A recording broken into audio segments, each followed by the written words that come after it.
প্রবল কম্পনে মুহূর্তেই কেঁপে ওঠে ইন্দোনেশিয়ার ফ্লোরেস দ্বীপ। প্রায় 1 মিনিটের 7.7 মাত্রার ভূমিকম্পে ধসে পড়ে ভবন, আতঙ্কে রাস্তায় নেমে আসেন মানুষ। ক্ষতিগ্রস্ত স্থাপনার নিচে চাপা পড়ে প্রাণ গেছে অন্তত 2 জনের। সুনামির শঙ্কায় উপকূলীয় বাসিন্দাদের নিরাপদে সরে যাওয়ার নির্দেশ দেওয়া হলেও পরে তুলে নেওয়া হয় সতর্কতা।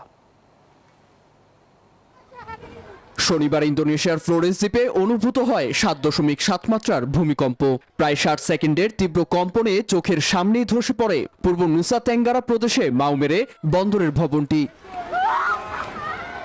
ভূপৃষ্ঠের মাত্র 15 কিলোমিটার গভীরে উৎপন্ন এই কম্পনের উৎপত্তিস্থল ছিল নেগেকেও এলাকার কাছে ফ্লোরেন্স দ্বীপের উপকূলীয় অঞ্চলে।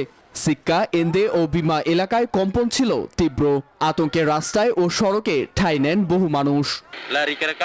কোনো রকম দৌড়ে পালিয়েছি, সবকিছু কাঁপছিল, সবাইকে নিয়ে বাইরে বেরিয়ে আসি। কম্পনে ক্ষতিগ্রস্ত স্থাপনার নিচে চাপা পড়ে প্রাণ গেছে বহু মানুষের। নিখোঁজদের উদ্ধারে অভিযান শুরু করেছে দুর্যোগ মোকাবিলা কর্তৃপক্ষ। 3টি আফটারশকের পর সমুদ্রে 3 ফুট উঁচু ঢেউ রেকর্ড করা হলেও সুনামির সতর্কতা তুলে নেওয়া হয়েছে। প্রশান্ত মহাসাগরীয় অঞ্চলের অন্যতম ভূমিকম্প প্রবণ দেশ ইন্দোনেশিয়া।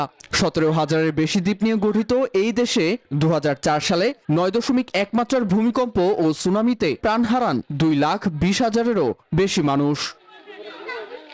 নীরব দাস, নিউজ 24।